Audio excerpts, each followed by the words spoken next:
BMA degree in museum education from George Washington University. Christopher Graham is a guest curator at the Civil War Museum. He was in Greensboro and worked with a number of facilities down there, museum facilities, before coming here to assist the museum with the development of the exhibits at the new building, which is now under construction down at Treason. The process for the museum is they're going to close the Museum of the Confederacy building up at the MCV site. White House and Confederacy, of course, will still remain there, and a new building is being constructed for the exhibits down at the Tredegar Ironworks is built into the hillside, as a matter of fact, and preserves those arches that are there. So I'm delighted they're here, and I'd like to turn the program over to them. Hello, good morning, everybody. Good morning. Thanks for coming out today. First off, just actually, for me, everyone, even a minute. Thank you for having us. We want to especially thank First Presbyterian Church and the Rollinses for inviting us to be here today. And what we have planned for our time together over the next hour is going to be more conversational than what our colleague John Koski brought last week. Because we'd like to build on the content of what he was talking about, the history of Monument Avenue, and actually talk a little bit more about what you're thinking about, what you're curious about, and the larger question of, so what do we do with all this information? How is that impacting our choices? How might we choose to envision the future of these statues? So we want to have some kind of informal conversations. So we're here to be able to provide some more background information. We can answer historical questions that you have. We can answer non-historical questions that you might have. But then we're also going to ask questions of you all that we can either talk about as a large group or just in small groups with people that are sitting near you. Sound okay? So if at any point you have any questions, just go ahead, shout them out, raise your hand, whatever you feel comfortable with, and we'll go that way. So we're going to talk a little bit about the history that John talked about last week. We're going to have time to share some of the stories that people are bringing with them or that they hear other people sharing that are not here in the room, and talk about why now and what's next with these statues and the conversation that Rich is having. So first off, show of hands. Oh, Chris? And for those of y'all that have walked in since we handed it out, the blank cards you have, and we'll get some writing instruments to you if you need any, but we're asking you to write down an answer to this prompt. What was an experience that you've had on Monument Avenue, and what was it like, and how did it feel? So I'll be, whenever you're ready to hand them up, I'll collect them up. Yes, sir. I don't mean to interrupt, I have a question. Yes, sir. Stephanie said any monument. Okay. She was All right. restricted to Monument Avenue. Okay. That's fine. I've just written a Pulitzer Prize answer to a different question. Okay. Absolutely. Anybody else need a blank card to write something on? Everybody okay? Okay. We're gonna. Okay. All right. That's great. So first off, I'd like to see a show of hands of how many people were here last week and heard John Koski's talk. Great. Okay. So a good amount of folks, but not everybody, and that's okay. All right. And I'm just kind of curious. I know that I process information a little bit slowly. I need time for it to cycle through and for me to really think and reflect on it. And that usually spurs a lot of questions from me. Does anybody have any questions that they've been thinking about over the last week, or just in general that they want to ask right off the bat? Yes, sir.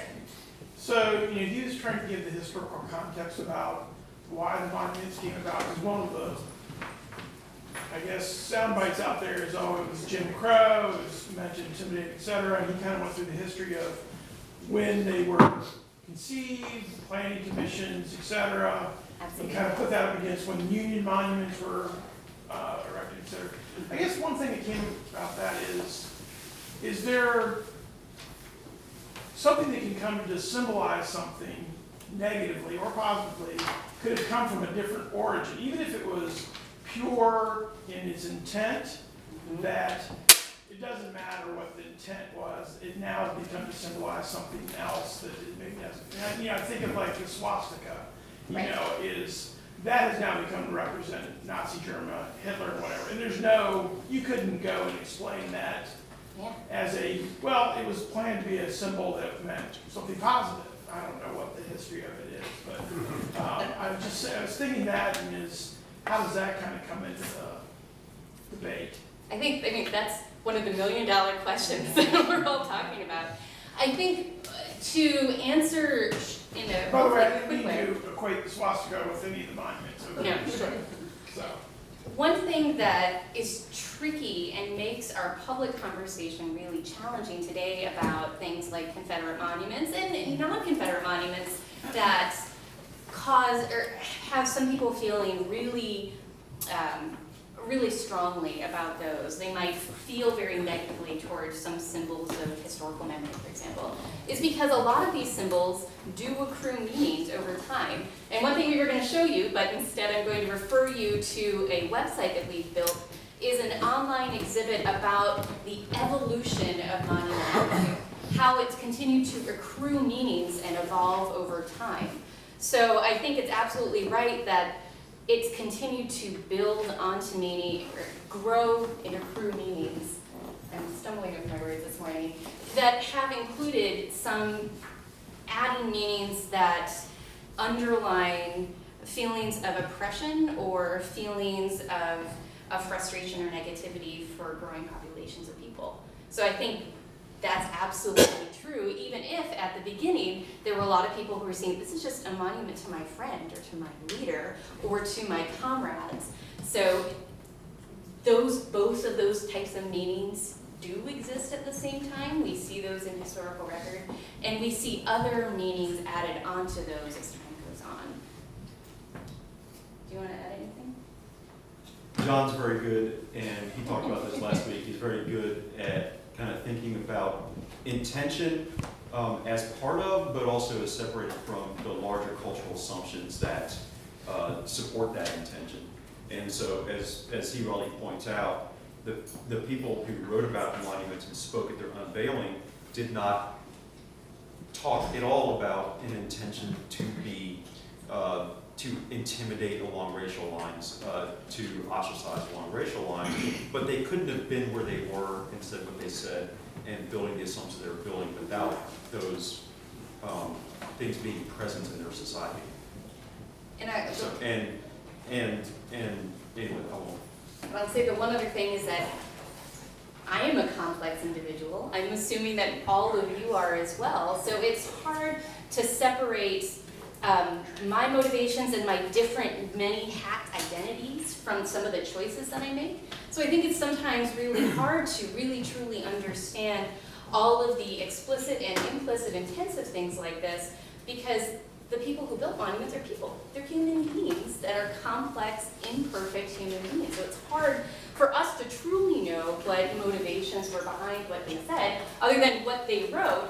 But I know that also when I make statements in public, I don't always bring all of my thoughts, and I might not even be aware of all of my thoughts when I write them down and make a statement. So it's hard, and there's lots of layers that are all intertwined together in an unsatisfactory, complex way. Yes, sir. One thing that's hit me over the past couple of years, and coming to Richmond, Monument Avenue has been a place, it's been a park, it's been a jewel of the city as far as just experiencing it, walking down the grandeur of it. And there happens to be these monuments here, and it never really dawned on me. It was cool to see the artwork, the monuments, the statues there, but not really the understanding of the meaning. And so up until recently, it's just been sort of a sense of pride of driving down there pretty much every day for me. When it comes into the conversation about what it stood for, it's been truly an emotional struggle for me, because there's that desire to maintain what is a jewel of the city, and then the struggle of what it means to other folks. So it's been very eye-opening, and I think we all need to go into it that way. But also recognize it's much more than the statues too. When we have this conversation, for a lot of people like myself, it's the city, it's the context of an urban place, and it's not solely about the statues, though I think a lot of people it is. So it's a hard conversation between place and pieces. Right. And the statues represent how people a generation after the Civil War, reviewing the Civil War era and how they were projecting a certain vision for the future. Because when we're looking at statues, it's important to think about the period that they represent, the period in which they're being built, and then what they're thinking about for the future. And so now, as we're thinking about how to understand these statues, we're not only thinking about the period of the Civil War, we're thinking about that period in which they were built, and then we've got over 100 years since they've been built that we're thinking about all this time that they continue to accrue meanings. And we're thinking about right now, what's causing us to talk about this right now. And on top of that, there's this like 5th or 6th historical time period that we're thinking about of what does this mean for Richmond going forward. So it makes it even harder when we're continuing to think about all of these different points in time, what they meant at all of those times, and how that's influencing our choices that we as a community are making today going forward. So that isn't necessarily a recommendation, it's just acknowledging that there's a lot that we have to think through. And when we've been talking to people, we've found a lot of folks feeling overwhelmed by all of this information that they're sifting through to try to figure out how that might inform their choices going forward. Yes, sir, and then we'll come up here. And also, if you could pass these to the middle, we'll come by and collect these. I would imagine that if John had been given 3 hours yesterday, he could have filled it. Because I can think of other things that play into this that he didn't have time to cover. Absolutely. So I have an issue of historical conjecture that I'd like you to help correct for me and Sure. put a prison to is, my theory is that hundreds of thousands of soldiers were buried without the benefit of a headstone. And the South was poor, and Reconstruction did not really go well, despite everybody's intentions and some contradictions to those intentions. And the South remained very poor for quite a long time, and capital was lost. You can collect Confederate dollars, and I was given some for Christmas. All those became worthless. They weren't traded in. Real estate values were destroyed. Farms had been destroyed by fire.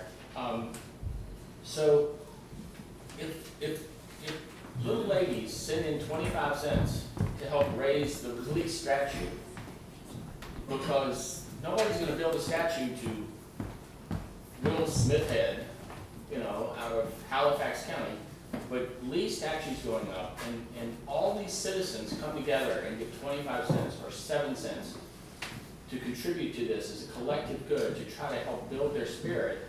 It seems like it's a communal, constructive activity that has, this is not intentions. I see absolute behavior directed towards lifting community spirits and honoring my brother that was lost and my father was lost, and by erecting a statue to 1 or 2 guys that led the way. Could that be valid? I think it could be. I'm thinking about a historian named Gaines Foster, who wrote a book called Ghosts of the Confederacy, and it's about the development of the lost cause after the American Civil War. And he identifies kind of two, and I apologize if I'm not getting this exactly right, he identifies 2 general periods of Confederate memorialization that last from the first lasting from 1865 till the late 1880s. Which I can't remember the term he used to describe it, but Confederate memorialization. It's a period of mourning, it's a period of tending graves, it's a period of kind of recovery from the trauma of war. And then he identifies a subtle shift, well maybe not so subtle shift, that he calls Confederate celebration. And this is beginning around the mid-1880s and really flourishing in the 1890s and early 1900s, in which a lot of the baggage of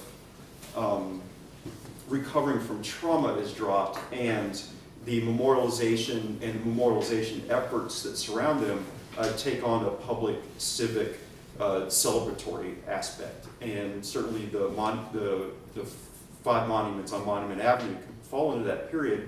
And the fundraising efforts, the language used to raise money is comes from a place of wealth and power and in Richmond and beyond Richmond. So we've got the major industrialists are involved in this. Joseph Reed Anderson is involved in this. These are not poor, struggling people in the 1890s trying to recover from the loss of Confederate bonds 30 years earlier. But what you say about them being kind of sites of community building is absolutely right, and on a national level, because the fundraising efforts for all these monuments were national in effort, not just in Richmond. But what interests me is particularly in the way that the UDC participated in fundraising is so they create events that they do things like ice cream socials, they do things like craft bazaars for fundraising, and hold concerts and plays, and all the kind of things that you think of as, you know, developing a civic culture and a place where people can share social experiences, even if they're not directly connected to the intention of the monument builders themselves. I might be rambling at this point, but... Can you define UDC in case it's something like that? United Daughters of the Confederacy. United Daughters of the Confederacy, in regards to Monument Avenue, took over the fundraising for the Jefferson Davis Memorial in, I don't remember exactly what year they took over, the late 1890s. The initial fundraising efforts by the Jefferson Davis Memorial Association had been somewhat moribund, and the UDC was a fundraising powerhouse, and they knew how to get money out of people. And so they successfully did that.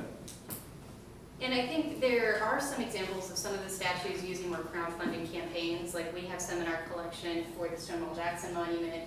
We have a mailer out to students across the country saying, hey, give a dime to help build this statue. So, but when people choose to give their money, it's hard to know what each of these individual people, why they did that. We can extrapolate as historians, but this is where some of that murky conjecture comes in. Were they giving money because, like, I don't have a statue to my grandfather who fought, and I would like something that could at least evoke this kind of feeling? And how much of this is, I really emulate, or I really admire Stonewall Jackson, so I want to give to that, or something else. I mean, everybody's meanings are different and unique to them as an individual. So it's hard, but we can start to see trends, which is what we'll start to talk about a little bit. You've been waiting, Dan, so I'll come here, and then I'd like to share a couple of these responses, or at least some trends that I'm seeing here. I just had a question I don't think you answered last week. Was there any controversy at the time when these statues were erected? Yes. Yes, there was, and that's something that we've been trying to find so that we can share those as well, because we know that they're there. For example, John Mitchell Jr., who was a former city councilman, and at that point was editor of the Richmond Planet, the African American newspaper. He gets quoted frequently, but he is citing, or criticizes, or critiques is probably a better word, the unveiling of the Lee statue. So we have some specific critiques to that statue. We don't have a lot of critiques at the moment of all of these other statue unveilings. And that's a question that historians are like, well, what might be behind that? Was it because there wasn't opposition? Was it because it's not recorded? Because a lot of African American voices in particular, since at the stages when some of these later monuments came in, they were effectively pushed out of government and didn't have a voice at the voting point, like John Mitchell Jr. did when he helped to vote against appropriation of funds for the Lee statue. And how much of it is maybe there was something else going on. So we don't really know. We've got some theories, but we know that dissent has been there from the beginning. And I'll toss it to Chris, who can share a little bit more about John Mitchell Jr.'s critiques. I think you have it covered. Okay, well there. But one thing we did bring with us is we've assembled a document full of excerpts from primary source voices. So voices of people from the moment of saying, hey, I think we need a statue to Robert E. Lee, right after he died, all the way up through the dedication of those statues, and up to the present day. And we found voices that we think represent the variety of meanings and perspectives as much as we can find, so that you're hearing them from the words of people themselves. And then at the end, we have a couple of excerpts from historians talking a little bit more about what historians are thinking about right now about monuments. And then some questions at the end for either reflection or discussion in small groups or with yourself to help you process this information a little bit more. It's something that I often appreciate. But we brought copies, so if you want to read more into what people are saying at these different periods of time, this is a great resource. And we also have it online on the website that we passed the blue card for. Okay. Ma'am, you've been patiently. Okay, that's. Oh, I'm sorry. And yes, sir. Back here was a question. Yes. Well, a couple observations. These were people who supported slavery, which it's hard for me to understand why anyone would want to erect a monument to someone who supports slavery. Secondly, I'm reading Chernoff's book on Ulysses S. Grant. And it's very apparent that the North saw this as treasonous activity. We've had discussion of treason recently in our press. So I don't know if this is treason or not, but if anything qualifies, it comes pretty close. They wanted to secede from the United States of America. So I'm just curious what rationale can even be used for the support of these monuments that are for slavery and for treasonous activities. I think that's a fair question. Do you want to respond first, or do you want to throw it out to the group?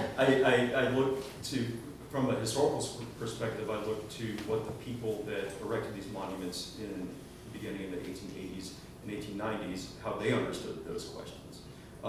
And while they are erecting these monuments because they believe these people embody the values that they want to see in public civic life continued in the future. And the way they define these values are, they are virtuous people, good Christians, dutiful public servants, and that's what they said as they were putting these monuments up.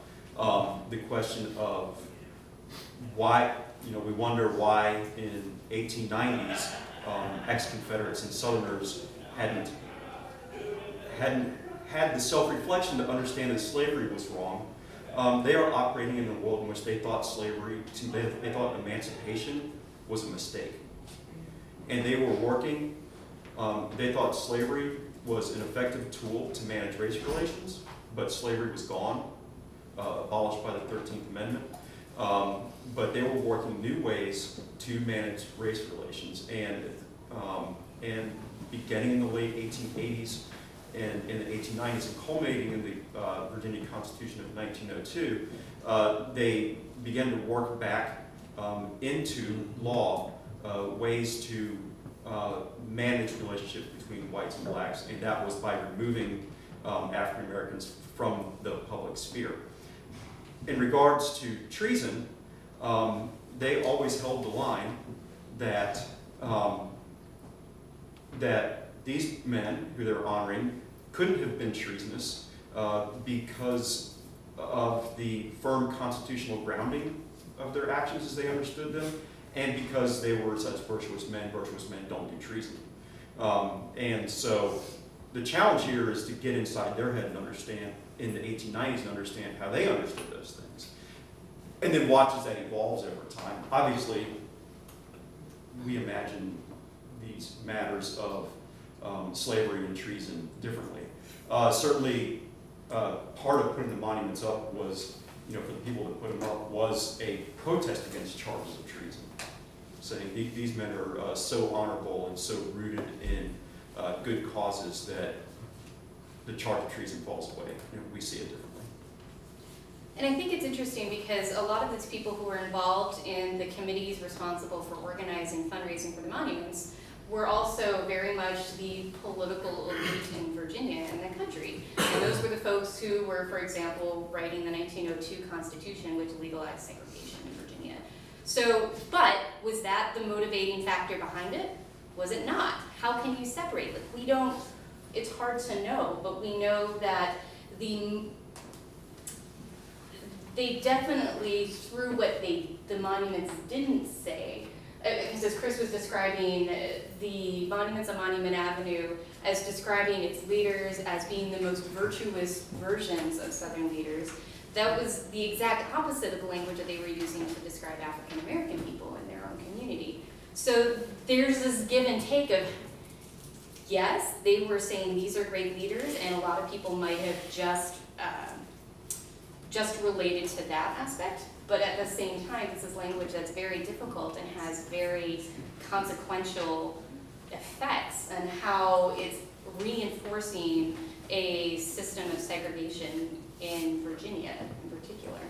And I think from the beginning, John Mitchell was aware that even with the establishment of the Lee Statute, the dedication of the Lee Statute, he says in his newspaper that the South may revere the memory of its chieftains, it takes the wrong steps in so doing and proceeds to go too far in every similar celebration. It serves to retard its progress in the country and forges heavier chains with which to be bound. So he's reinforcing that even if some folks who are supporting the dedication of the monuments don't necessarily see this as a problem, he himself and probably others in his community are seeing this as problematic. So this kind of dissent and multiple meanings are present from the very beginning of Monument Avenue. This isn't something that's new. This is something that pops up over time, especially as things are going on in our own community or in society as large that spark larger public conversations about what do these statues mean? What place do they have in our community? Can we talk about what place they might have in our vision of the future for Richmond? So this conversation itself is not new, just as the idea of dissent and multiple meanings is not new. We're just in a moment that has sparked this conversation again. And now we have an opportunity as a community to have this larger conversation about what we might want to do with these going forward. Yes, ma'am? You just gave me kind of a lightning bolt when you said, hey, wait a minute, you have to understand the Southerners, it's not like emancipation that when it came they went, oh, I get it. There was no, I get it. Okay, but were there any, and I can understand, obviously, an African-American educated journalist comes out and speaks for it, but were there any white Southerners of, of kind of well-known that did come out and say, I get it, and I embrace this, or was that just, or was it just total heads in the ground going, no, I'm firmly where I was before? I think yes to all of those. Okay, yes to all of those. I'm trying to rack my memory now for examples, and I can't think of any now. There were certainly, there's two things going on. There is a social, political, cultural norms about their thinking regarding race relations after emancipation that that few white Southerners stepped outside of. Okay. And the hegemony of this train of thought is pretty heavy. Well, I'm really mixing our metaphors here. Sorry. And the second thing is that it evolves. It evolves, and the way white Southern politicians, business leaders, religious leaders think in the 1880s and 1890s is how do we adapt our ideas about race relations in a post-slavery world to a world that is different, and so whereas in slavery the chief relationship is between master and slave, and that's where direction happens. That's where punishment happens. That's where coercion happens. That's the basic level of how do African Americans, enslaved African Americans, participate in the world. supposed to be through their masters. Okay, in the 1890s, in the 1880s and 1890s, we're in a post-emancipation world, we're in a 15th Amendment world. African Americans are citizens. 15th Amendment is the right to vote Right, African Americans are citizens. for all men.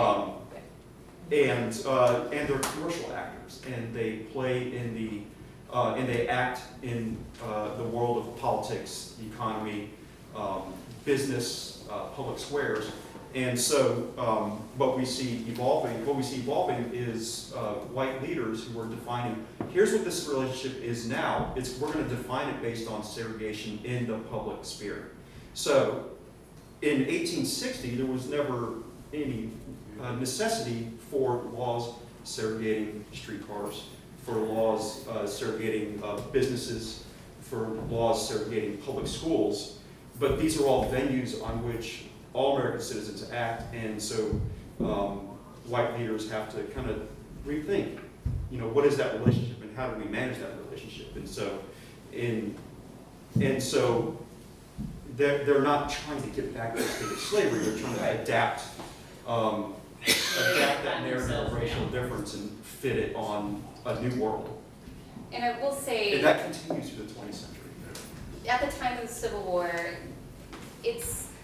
we often hear in popular culture when we talk about like the North versus the South, and we paint the idea that everybody in the South was all had the same mindset. And that's not entirely true, since there were 4 million African Americans in the South who were not in favor of continuing or expanding the institution of slavery. But there were also abolitionists in the South, white abolitionists. There were also unionists in the South. Some of them were unionists because they wanted to stay in the Union as the best way to expand and continue slavery, and others were unionists or became unionists from more of an abolition standpoint as the narrative of the war, or the motivation of the war evolved over time.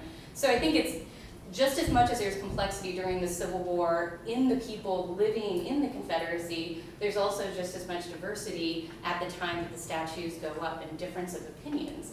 So when we're thinking about the past, we're also trying to be very specific about thinking about who are the people making the decisions, who are the people not making decisions, and how do we blend this complexity, which is continues. That's my kind of my mantra for today. Is it's hard and it's messy, and it makes it really challenging.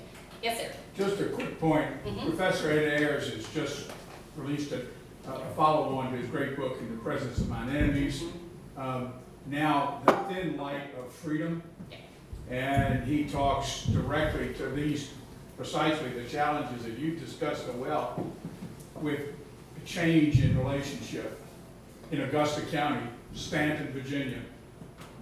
The former master, former slave, now how do we interact with one another?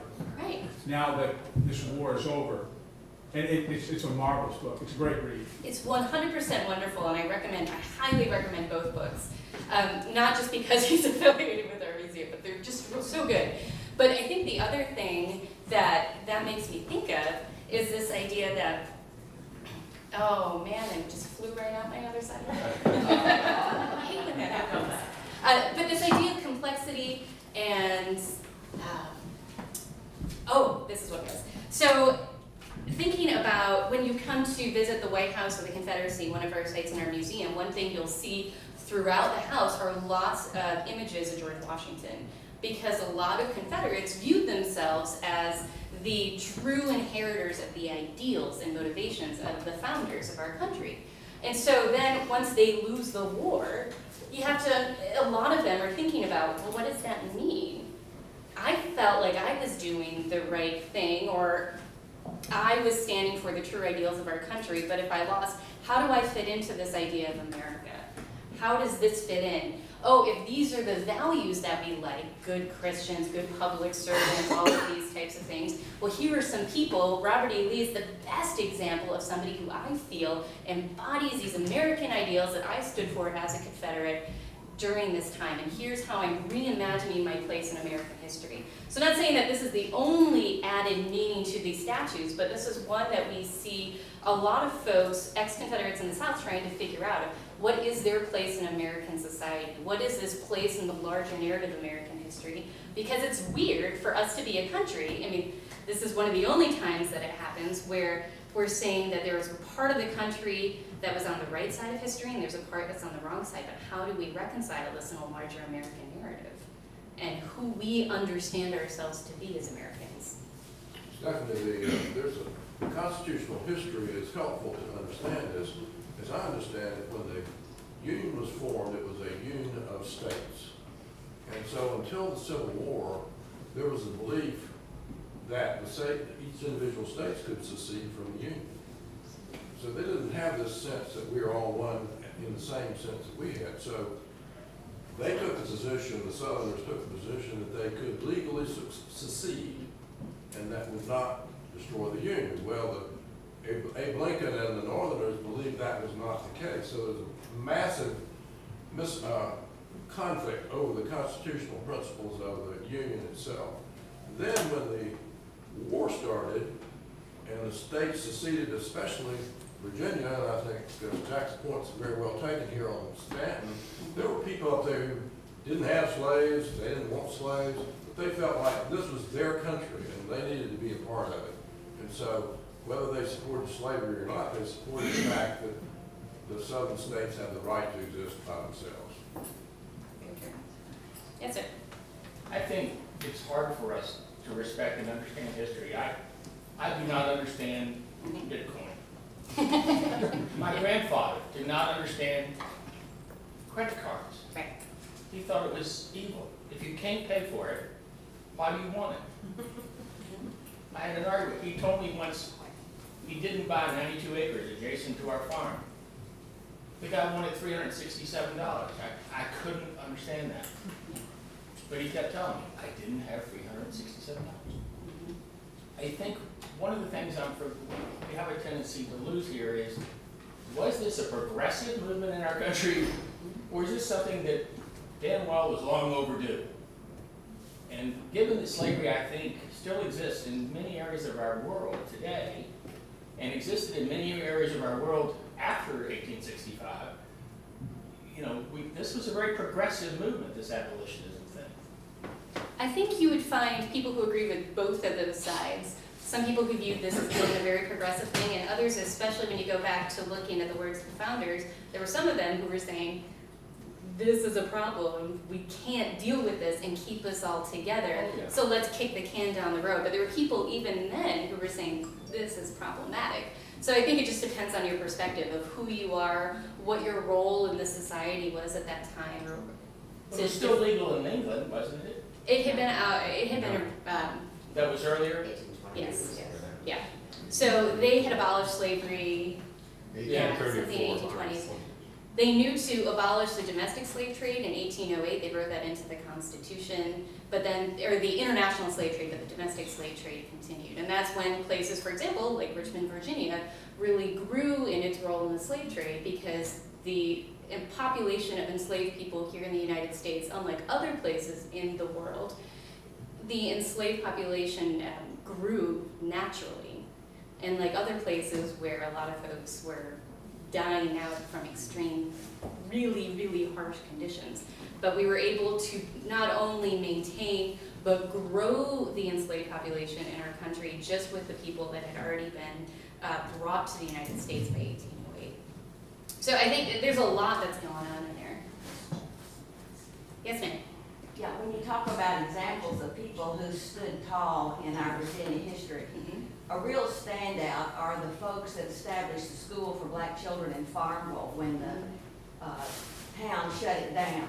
And these were folks who, against terrible odds and dangers, recruited somebody to come down. They found a very strong headmaster to come down and organize the school. And they really equipped it with school buses and, you know, I mean, it was an amazing effort by people who were very courageous. Yeah, yeah, absolutely. And in that period immediately after the Civil War, there were people who were building coalitions. So there's a, Chris, could you speak maybe to the readjuster?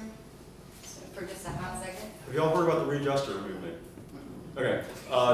Nobody You knows. know, General Mahone. Right. The hot moment is that the readjuster movement in Virginia in the late 1870s chiefly and into the early 1880s was a coalition of disaffected white Democrats and Republicans, black and white Republicans, that achieved electoral victory in the state for a moment over issues of debt reduction, public schooling, and penal reform. And one of the, and it was led by a former Confederate General, William Mahone, and it was one of the few places in the former Confederacy in which a biracial political coalition achieved the reins of government for at least a brief period. Happened in North Carolina in the 1890s as well. But beating back and defeating the readjuster movement by Democrats, conservative white Democrats, kind of helped them. It helped them to kind of redefine what politics would be like in the 1890s and going forward. Because white Democrats, the people that most closely associated with putting up the monuments, looked at the readjuster movement and certainly they addressed it on the issues of taxation and finance in the state, but also addressed it on got their main motivation from, oh my God, there's white people and black people working together. We have to make sure this never happens again. So, anyways. Yeah, and I think it's not that that's not inconsequential. I think it's part of why we haven't heard of some of these things is because it went against the larger narrative that the folks who were the driving force behind politics at the time, it was in opposition to what they stood for. And so just like when you're in politics today even, you have a narrative and you go forward with that, and those that challenge that narrative don't often get a lot of exposure.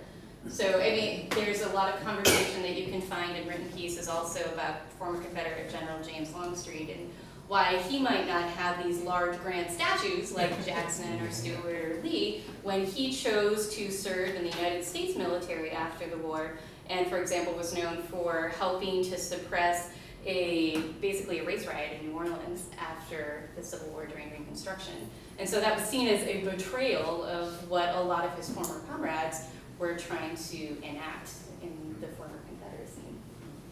Just following up on what Randy said, which is interesting to me about the states being the Constitution, building America out of the states. At what point after you've been part of a nation called the Confederate States of America do you become part of the United States of America? How long did that take?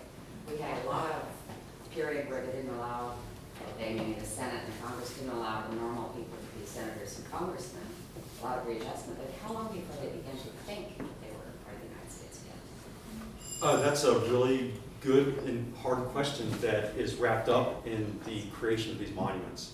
And I don't know if I'll be able to give it the adequate coverage that it deserves, but one thing key to remember, this gets back to that challenge of trying to understand their worldview and understand how they explain things to themselves. These Confederates never saw themselves as traitors. They saw themselves as embodying the original vision of the United States, and they were attempting to consolidate and maintain what it meant to be an American, be against these madcap Republicans that were tearing everything down. And so even though they were leaving the United States, they understood themselves as saying, we are keeping the core meaning of Americanness with us.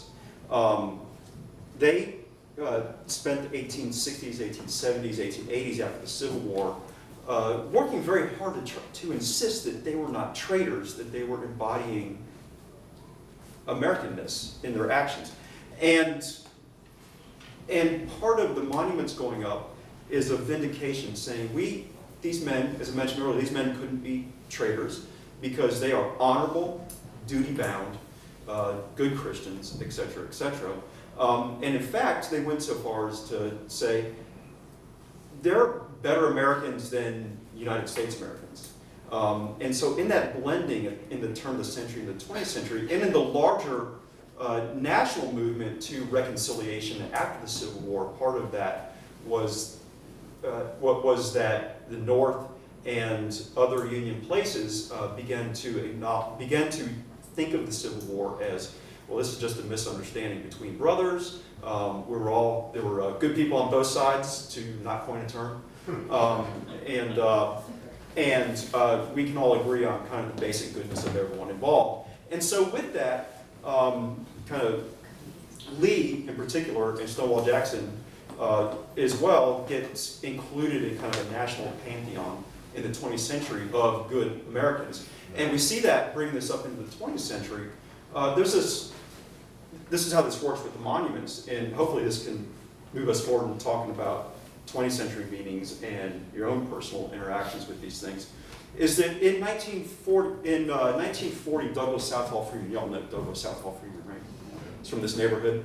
Was on Virginia's Defense Council in the mobilization of the states for World War II. And he gave a speech on the radio that equated Lee's military astuteness with a need for United States preparation and mobilization for World War II. And so he was enlisting Lee to support the United States war effort in World War II. And one of the things that comes out of this is when the War Department issues its quota for troops, for soldiers and sailors from each of the states, Virginia organizes what they call the Lee Volunteers, which is about 500 men who mass enlisted into the United States Navy. And they went down to the Lee Monument and did their, what is it when you when you enroll? Take the oath of allegiance to Take your oath. defend the Constitution of the United States against all enemies, foreign and domestic. Right, and they did that at the Lee statue. And in the Monument Avenue exhibit, there's a photo of this. And there's a recruiting poster that says, Lee fought for Virginia, now it's your turn, join the U.S. Navy. And we might look at that and go, I don't understand, these are two different things. But they looked at that and understood it to be the same thing. And so in a lot of people's minds, and it may be certainly many people in this room who grew up at a certain age, there was no conflict between honoring Confederates and as Americans, honoring it all as just part of the American story. So a lot of these stories that Chris is talking about, he explores more in depth in some blog posts that we have on our website that you can find, theonmonumentav.com. So I'd encourage you to go, because he also links to primary sources in some of these other places where if you want to know even more than what you get in that blog post, this is a great way to connect the dots from the words that you'll see and hear, what people are saying, and fill in some of those gaps of, well, what does he mean when he say this? Or what else is going on in their head when they're writing these words? Or what else is going on in Virginia or in Richmond that might also be informing their ideas and motivations here? So I'm going to put a plug into that. Mark, you've been waiting patiently. Okay, because we're out. Yes. Thank you, this is great. And you've only got 10 minutes left, but I see the church. I've been sort of trying to study the role of the church, and I want to echo that Dr. Ayers' book, The Light of Freedom, is magnificent and addresses all of this, and it's great to listen to it as well. But the church defended slavery, opposed slavery. There was a group here that started in the 50s of ministers that were trying to help integrate, whereas the whole other churches were saying, hope they never come here. So all it's part of the church. And I know you work with St. Paul's. So what can you say in this last part about ways that as Christians who believe that Jesus is a boundary breaking Jesus, how do we understand and act or don't? What do we say? I'm going to toss this to Chris. So deep in it, I haven't got a large observation about it. One thing I've noticed in doing the work at St. Paul's and kind of talking about that evolution of how these people imagined imagine race relations, see complexity, we see broad changes over time about what is the relationship between white people and black people. And this, I'm sorry, I'm not a theologian. I'm not a very spiritual person in this regard. So I see this as social. And so you see this over time. And so in kind of an evolution, a long evolution out of paternalism, out of understanding this relationship, this God-defined relationship as white people being masters, benevolent, and offering Christian guidance to African Americans in slavery and after slavery, and that African Americans have a role to have their place in that order to learn and obey. And this survives slavery, survives 1902, and I don't see it breaking down until the 1940s and 1950s. And that's, you're talking about the Richmond Ministers Association. Doug Thompson has a book called Richmond's Priests and Prophets that is a study of that organization in the 50s and 60s. It's worth looking at. But as I look through kind of outreach from St. Paul's, and I hope I'm not speaking too much about St. Paul's at this point, as I look through the outreach of St. Paul's, it's kind of this idea of kind of benevolent whites doing things for black people, whereas that narrative racial difference of saying, whiteness embodies goodness and blackness embodies not goodness is largely kind of dead in the church by 1950s and 1960s. Trying to think of where I was going with this. That by the late 1960s, 1970s, as a result of the work of the Richmond Ministers Association and organization and people like Jack Spong coming into town, kind of really breaking down that idea. That there is a kind of dominant, submissive relationship, and that new kinds of relationships can be moved forward with. Now, that's not to say this started after the Civil Rights period, in the Civil Rights era. One of the most remarkable people I've encountered in doing this work on St. Paul's is someone whose name is associated with this area, Mary Cook Mumford. And Mary Cook Mumford and her nephew, Walter Russell Bowie, and Beverly Tucker, and Richard Carrington, important people in 1920s Richmond, regularly participated with St. Paul's and with other churches, particularly the 7th Street Christian Church and 2nd Presbyterian downtown.